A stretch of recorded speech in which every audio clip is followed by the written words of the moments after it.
Ito si Manny Pacquiao, napag-ahalatang nagiging trapon. Sinabihan ko nga si Johnny. Sinabihan ko nga si Johnny, ikaw, wag mong ididikit sa pangalan ko yan. Kung magpo-post ka, na lang, wag mong pa-share sa FLM family yan. Ginano ko si Johnny. Alam mong may utang sa akin yan, hindi pa nagbabayad eh.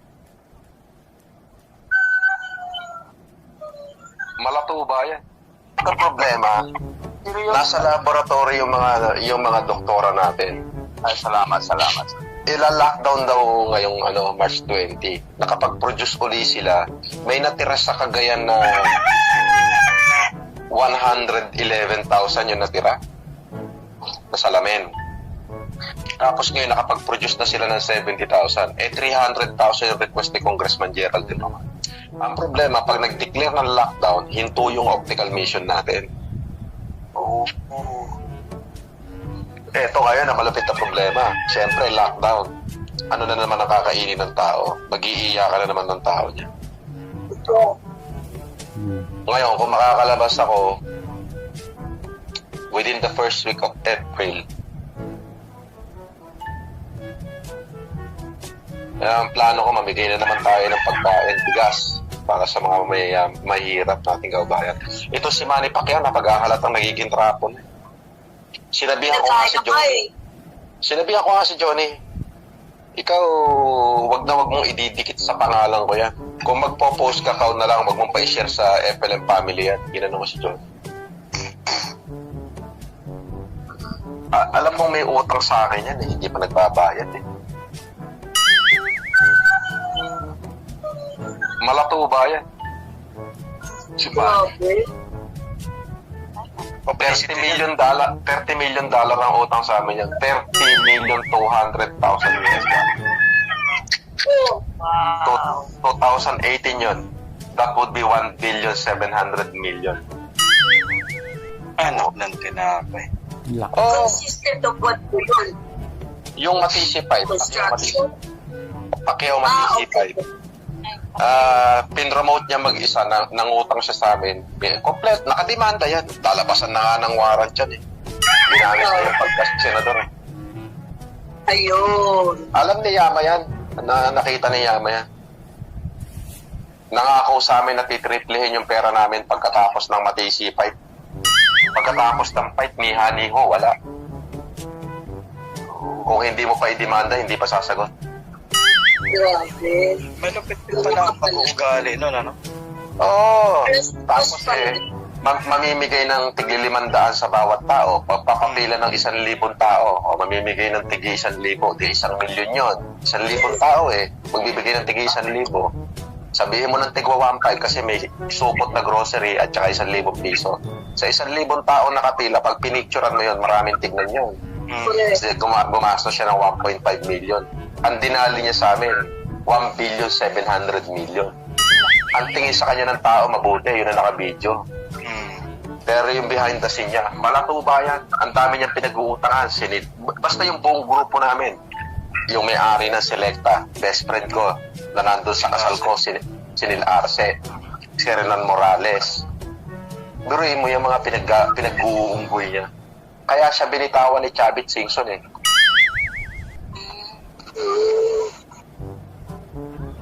Lagi niya ipinangangako, may laban ako, makabayad ako agad, may laban ako, may laban. Senador pa ako, mga ganun. Biruin mo, para makabayad na lang sa amin ni Bernard Chong. Sabi ni Bernard, sige, i-endorse mo na lang yung Mobile Legend.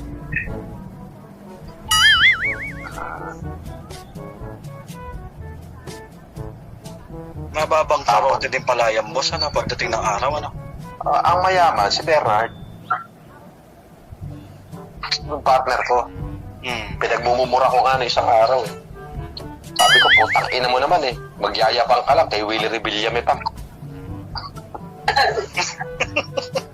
Nagbigay ng 3 milyon kay Willie Rebillame. Napanood niyo ba yun?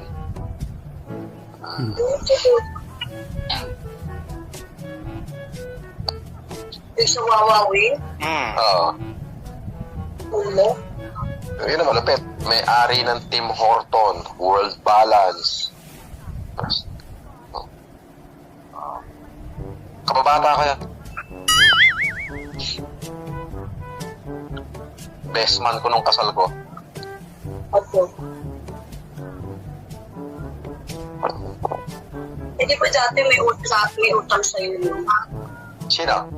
Si Bernard Shaw. Bernard. Eh, hindi naman question yung pera sa amin dalawa. Hindi naman question sa amin dalawa yan eh. Kumbaga, hindi na namin pinag-uusapan yan pagka pera. Nung panahon kasi na yon, may nahiram siya sa akin 250 million. Tapos binabanatan ako ni Jared na binabaliktad yung kwento. Kaya nga sinabi ko, kaya pala malakas yung loob ng Jared, nakaka-chat niya si Bernard. Pero hindi naman sumasagot si Bernard. Kaya nag-live ako nun, sinabi ko, puntahan mo si Bernard. At pagka sinabi niyang kanya yun, wala siyang utang sa akin, pag-uuntugin ko kayong dalawa. Napanood ko yun. Ngayon, itong unang pamilya, nagpapadala ng emisaryo sa akin. At alam mo na, nakikipagkasundo. Wala akong amor sa kanila. Napagod na ako sa kanila. Alam mo, hindi pa ako nagsasalita eh. Si Dong Batalan. Nasa kanya lahat ng ebidensya ng mga perang hiniram sa akin ng mag-asawa. Ni Lisa at saka ni Bongbong. Ay, naku. Alam mo, I don't know. I don't care about the race, the creed, the religion. But there is a race of people who've been nourished of being hypocrite. They grew up in the arms of hypocrite. They do not have etiquette decorum.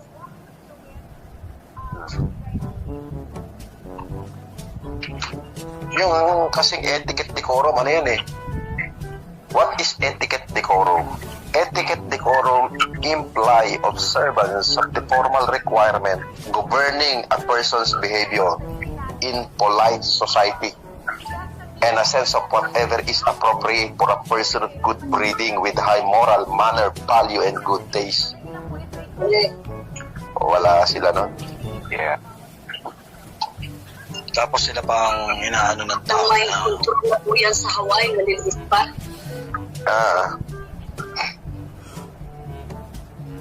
I didn't mean to hurt them. Yung mga naririnig nyo na video recorder, audio recorder siguro, nasabi ko noon, lasing ako noon, no, mainit ang ulo ko, o may kausap ako. Hindi ako naglabas noon, so wala akong intention sirain sila. And in fact, the purpose of my humanitarian is just to cleanse DeMarcos' name of any crime, to free DeMarcos' name hands for justice, to give the Marcos' name strength to face the country with pride.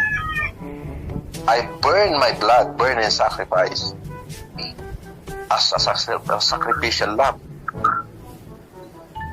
I accept those crimes that it is not mine. Boss, meron po akong pausap. May edad ng babae. Inampon daw siya ni dating President Marcos. Doon siya tumira sa Malacanang. Tapos, kasama niya yung mga sundalo ang nagpalaki sa kanya. Ngayon, tinatanong ko, sabi ko, naabutan mo ba si Boss sa Malacanang? Sabi, dahil nga itinago ka raw, dahil nung pinanganak ka daw, ipapapatay ka daw. Sino may kwento niyan? Yung matanda na si Ninang Juliesa. Ang nag-uutos daw ng boss ay si Imelda. Ito, sagot ko dyan. It is a privileged communication. But as me, I have not the liberty to divulge information pertaining to the Marcoses, especially if it is distracting their names and credibility. So, yun lang. Sana ganyan din na sinagot nila nung in-interview sila, di ba po? Pero halata naman na na hindi gusto ni Aimee yung sinasagot niya at hindi niya alam yung sinasabi niya. Halata naman masyado Tsaka napakatagal niya nang sumagot. 3 months na yung nakalipas bago siya nagbigay ng statement. Yeah, tama. Dapat nung Napilisan lang yun ang pinakamalaking pagkakamaling ginawa nila sa buhay nila kasi I am not a machine. I am not a machine. I feel suffering also. I am hurt. I am human. So the most grievous part of them all is why they have to tell the world that they were afraid when they know that my wealth came from something unusual instead of saying galing sa masama yung pera ko.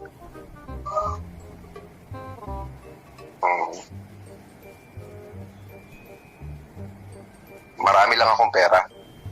Yun. Alam mo ba yung hamon ko sa mayayaman noon na magsunugan kami ng pera?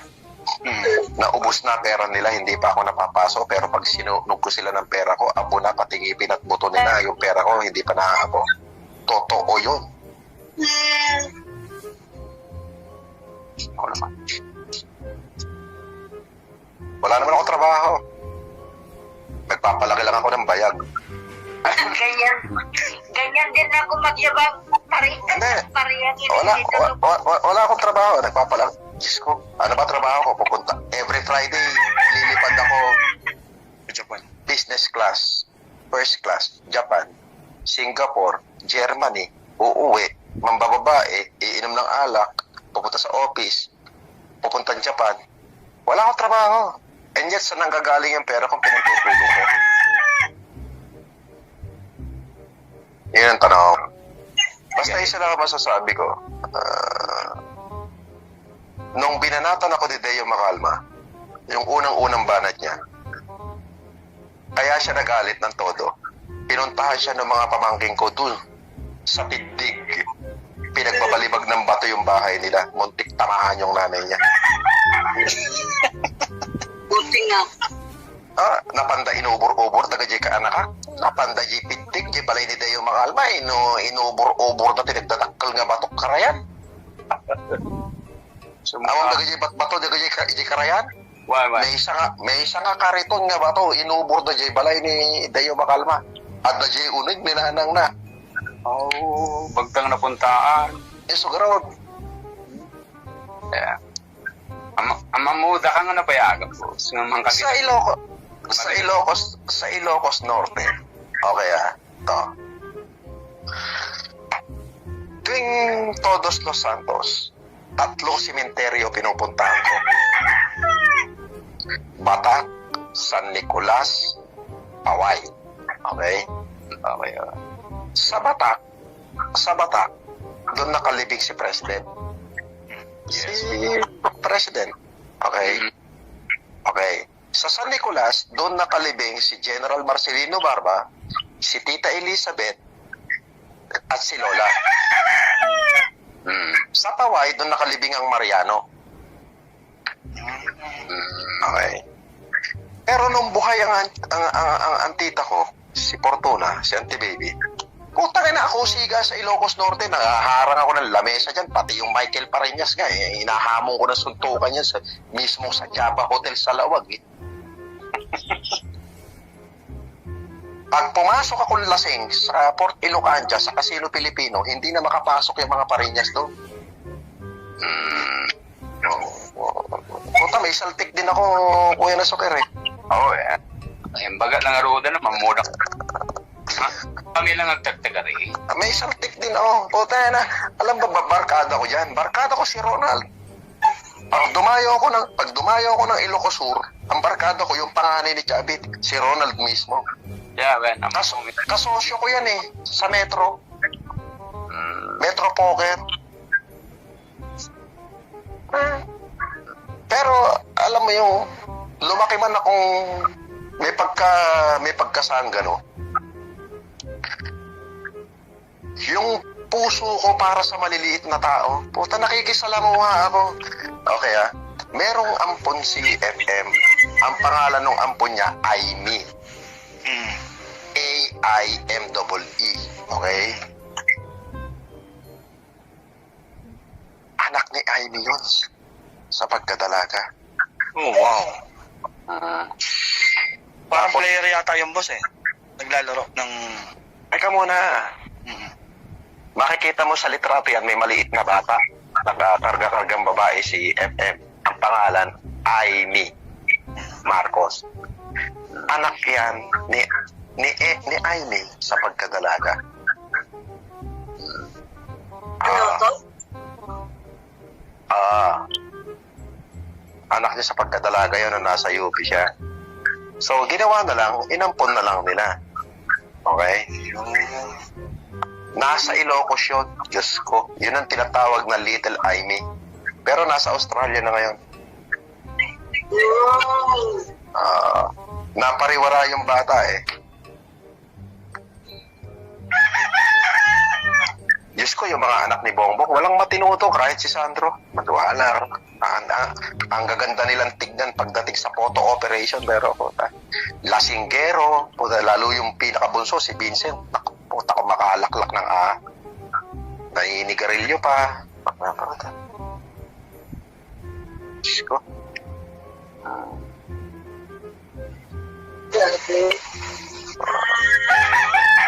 Kumira.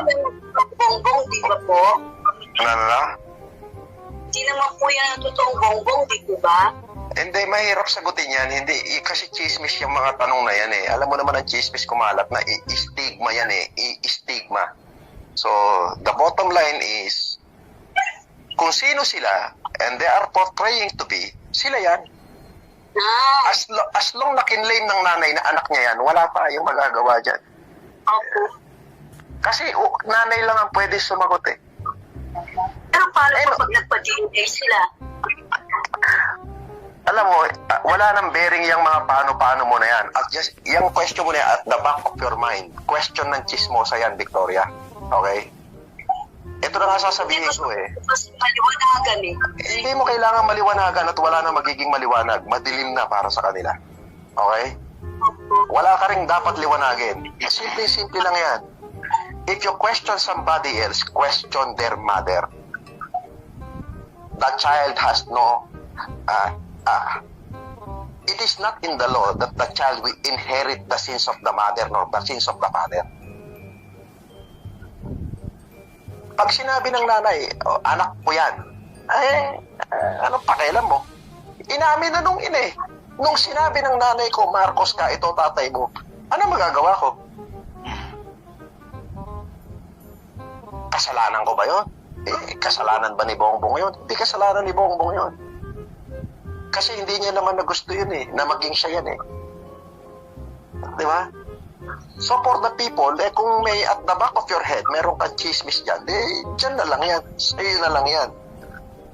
Kasi kapag nilabas mo yan, chismosa ka. Yun lang yan